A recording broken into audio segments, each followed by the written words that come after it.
CM Revanth Reddy వ్యాఖ్యలపై BJP Telangana నేతలు సీరియస్గా స్పందించారు. రాహుల్ నుంచి రేవంత్ వరకు కాంగ్రెస్ నేతలు త్రివిధ దళాలను కించపరిచేలా మాట్లాడారని విమర్శించారు. కేంద్ర మంత్రి Kishan Reddy surgical strikes, air strikes పై అనుమానం వ్యక్తం చేసిన కాంగ్రెస్ నేతల తీరును చూస్తే వారి దేశభక్తిపై సందేహాలు వ్యక్తమవుతున్నాయన్నారు.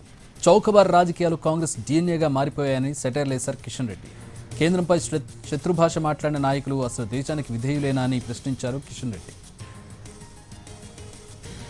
కాంగ్రెస్ జై హింద్ యాత్ర దేశం గురించి కాదన్నారు కేంద్ర హోంశాఖ సహాయ మంత్రి బండి సంజయ్. ఎన్నికల్లో వరుస ఓటముల తర్వాత రాహుల్ ప్రతిష్టను పెంచేందుకు చేసిన ప్రజా సంబంధాల స్టంట్గా అభివర్ణించారు. దేశాన్ని పాలించిన ఇందిరాగాంధీ పీఓకేను ఎందుకు స్వాధీనం చేసుకోలేదని ప్రశ్నించారు బండి సంజయ్.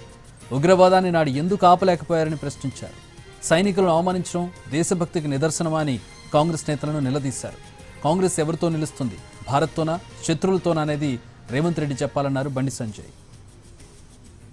జై హింద్ ర్యాలీని సైనికుల కోసమని పెట్టిన కాంగ్రెస్ నేతలు ఆ ర్యాలీలో రాహుల్ గాంధీని ప్రదానం చేసి ఎలా అంటారని ప్రశ్నించారు. బీజేపీ ఎంపీ ఈటల రాజేందర్ కాంగ్రెస్ నేతలు ఏం మాట్లాడుతున్నారో సోయుండే మాట్లాడుతున్నారని నిలదీశారు. సీఎం రేవంత్ రెడ్డి ఢిల్లీలో మోడీని పొగుడుతారు, గల్లీకొచ్చి తిడతారని విమర్శించారు. స్వాతంత్ర్యం వచ్చి 75 ఏళ్లైనా ఇంకా కశ్మీర్ సమస్య ఉంది అంటే దానికి కారణం కాంగ్రెస్ పార్టీ కాదా అని ప్రశ్నించారు ఈటల రాజేందర్.